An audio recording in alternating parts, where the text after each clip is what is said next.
नमस्कार, मैं राजीव मिश्रा मुंबई तपास में आपका स्वागत करता हूं। मुंबई तपास का आज का यह बुलेटिन भारत के महान पर्यावरण वैज्ञानिक तथा मैग्सेसे और रोलेक्स अवार्ड से सम्मानित सोनम वांगचुक को समर्पित है। सोनम पिछले कुछ दिनों से लेह लद्दाख को पूर्ण राज्य का दर्जा प्रदान किए जाने को लेकर अनशन पर बैठे हुए थे, मगर इसी बीच लद्दाख में कुछ हिंसक घटनाएं घट गई, जिसके बाद सोनम वांगचुक को गिरफ्तार कर लिया गया है।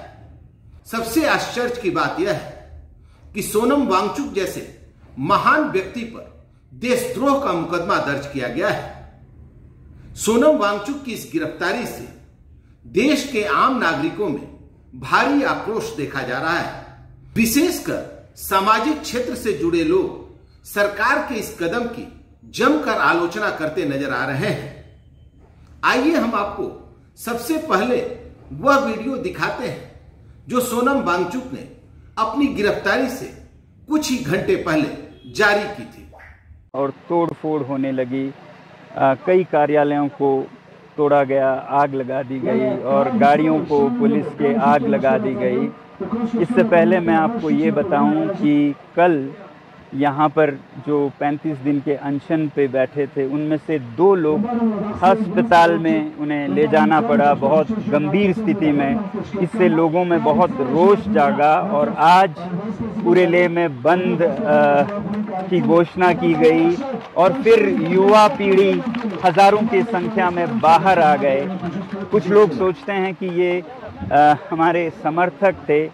मैं कहूँगा हमारे समर्थक से ज़्यादा, हालांकि समर्थक पूरा लद्दाख है इस मुद्दे पर, लद्दाख के, मगर ये युवा पीढ़ी का बड़ास था, एक तरह का जेन-ज़ी रेवोल्यूशन जो कि उनको सड़कों पे लाया।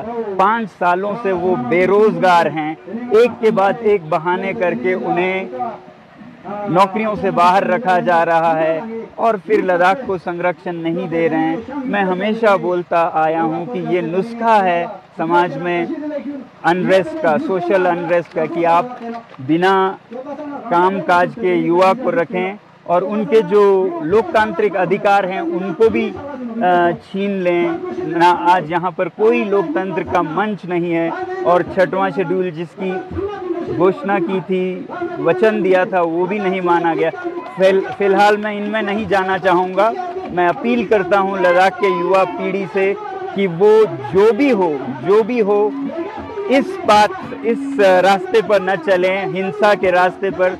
ये मेरे 5 साल के कोशिशों को नाकाम कर देता है। अगर हम इतने सालों से अनशन कर रहे हैं, शांति से पदयात्रा कर रहे हैं और फिर अंत में अगर हिंसा कर बैठे, तो ये हमारा रास्ता नहीं है। सोनम की गिरफ्तारी जिन लोगों के निर्देश पर की गई है, यह वही लोग हैं जो अपने वैवाहिक जीवन और अपनी डिग्री तक को छुपाने का प्रयास करते हैं। साथ ही जिनके सत्ता में रहते हुए गुजरात में उनके ऊपर दंगा कराने का आरोप एवं सैकड़ों निर्दोष लोगों को निर्ममता से मार देने का आरोप लगा है। यह वही लोग हैं जिनके ऊपर लड़कियों का स्नूपिंग कराने का भी आरोप है। आज यह लोग भारत सरकार के मुखिया बने हुए हैं। इसके बावजूद पूरे भारत में इनके द्वारा नफरत का संचार किया जा रहा है और पूरे भारत को नफरत में लपेटकर उसे कमजोर करने का प्रयास किया जा रहा है। इन लोगों के ऊपर भारत के एक जज की हत्या का आरोप भी लगा हुआ है।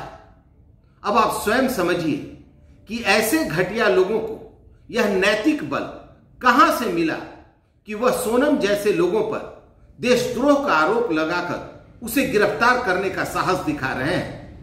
उनका यह साहस इस बात का संकेत है कि निश्चित तौर पर उनका चयन भारत के नागरिकों द्वारा नहीं किया जा रहा है, बल्कि वह किसी घोटाले के तहत सरकार में बने हुए हैं।